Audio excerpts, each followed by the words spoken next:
It's demanding, isn't it? Yeah, it's unusual.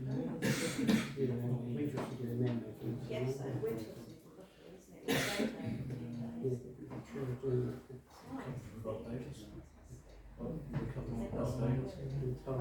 We're very, very days. Very there. You know, you always think. My wife's still planning to go to the hospital. I told you I was ill. Sandwich Church wouldn't let you do it, 2019 which I think is typical with the right, calculus because and it's a bit frivolous. Sandwich first. Sandwich. With a cat. Yeah, let's see it. Just for a day out. 2019. Just go for a coffee and walk I round. have been there recently. Okay, can we begin the meeting, councillors and co-optees and members of the public? We are quorate, so I shall proceed. Mr. Chair, can I just ask, Yeah. through you, to the town clerk, is this meeting legal? Because we haven't had a required number of days notice. Right, so I know Councillor Friend has been posting messages on Facebook to that effect, so if I can read out the standing orders, which we all agreed in November. Extraordinary meeting of the council committees and subcommittees. The chair of the council may convene an extraordinary meeting of the council at any time. The chair of the three standing committees and the chair of any subcommittee may also convene an extraordinary meeting of the respective committee at any time.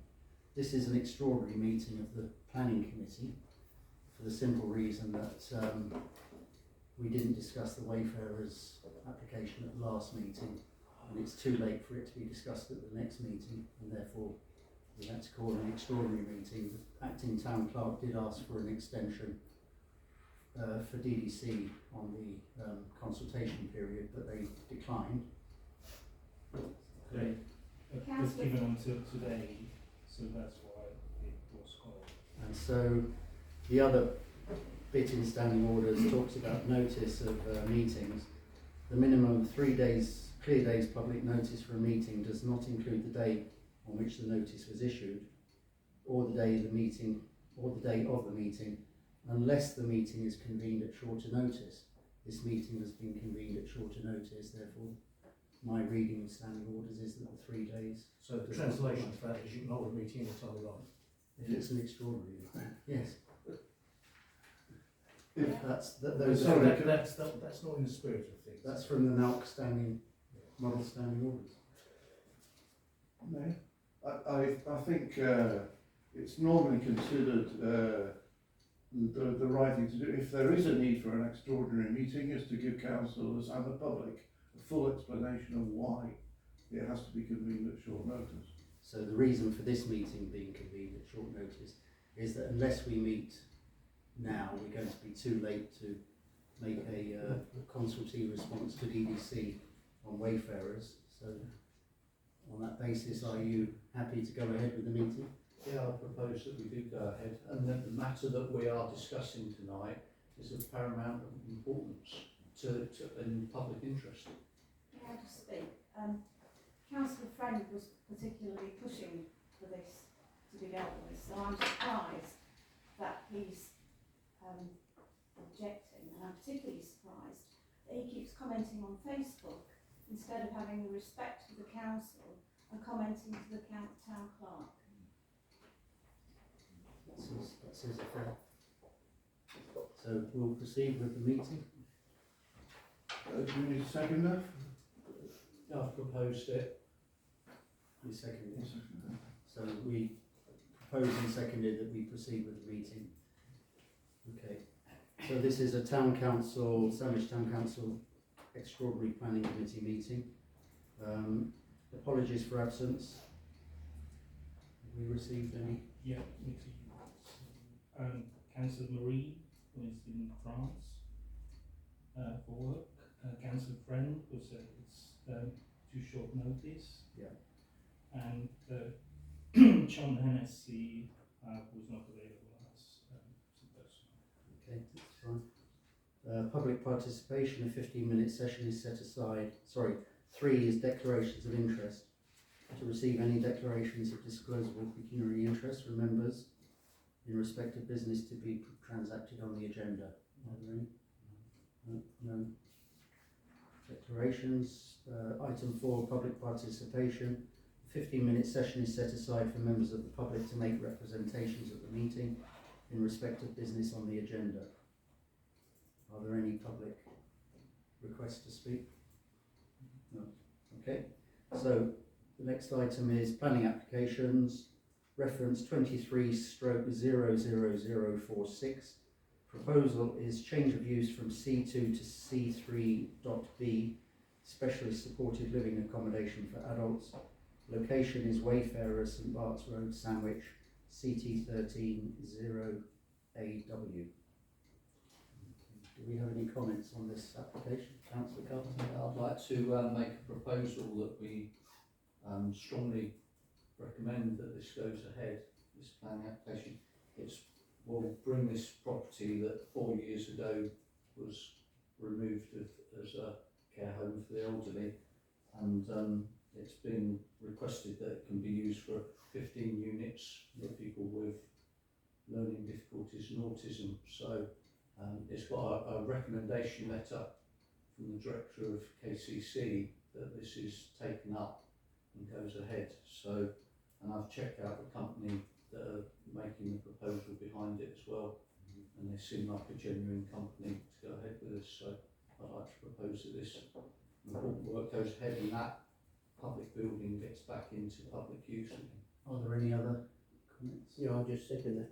I looked at on the, on the Dover District Council website, it seems a totally good idea, doesn't it, to do research.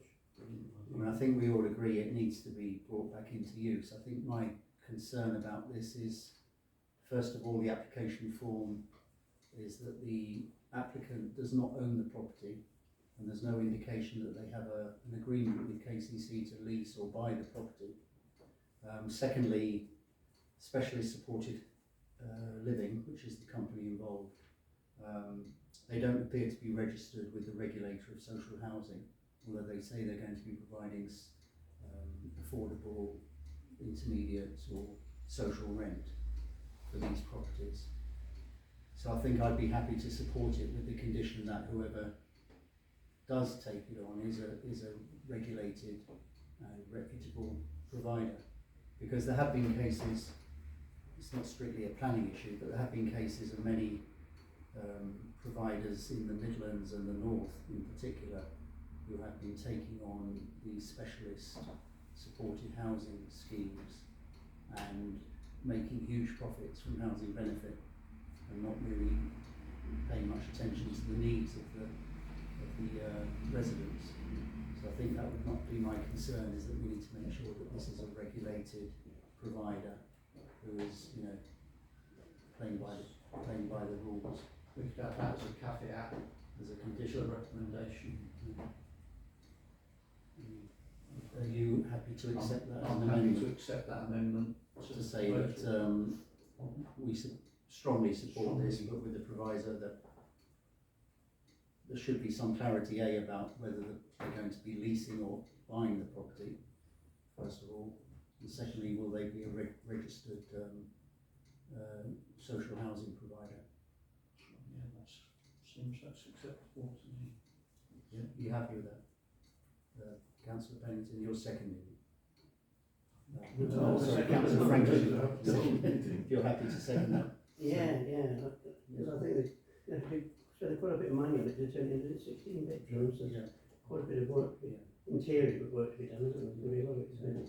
Yeah. That's really a good purchase. It's important, and it's a better option than the building being demolished and perhaps executive housing being put on. Yeah. At least we're getting housing that will support people that are vulnerable and that need it. Yeah. So that's important. Although KCC were marketing this property as a development opportunity. So just a couple of comments. Firstly, I think KCC has found it quite difficult to provide the necessary support for a lot of these people to have sufficiently qualified teachers available for those with special educational needs. And I understand from the logic of this proposal that the idea that bringing them together will make it easier to provide that support. I'm not sure if that's true. The second thing is, I think it's important that we do as a council have an overview of what housing needs are, and that if there is a continuing need for old people's homes, that we should bear that in mind. Obviously, it's not something that we can particularly take the initiative on ourselves, but the fact that wayfarers couldn't keep going is perhaps an indication that that's not the way ahead in future. That's not the case. That's not the case. No, I helped to fight the closure of it. That wasn't the case. No. What it was they stopped accepting New residents. new residents to the property. They left it And empty. they actually admitted that they stopped accepting residents to the property. So, They said the residents needed ensuite bathrooms, most of the residents are bedrooms, so it's ridiculous. Isn't it?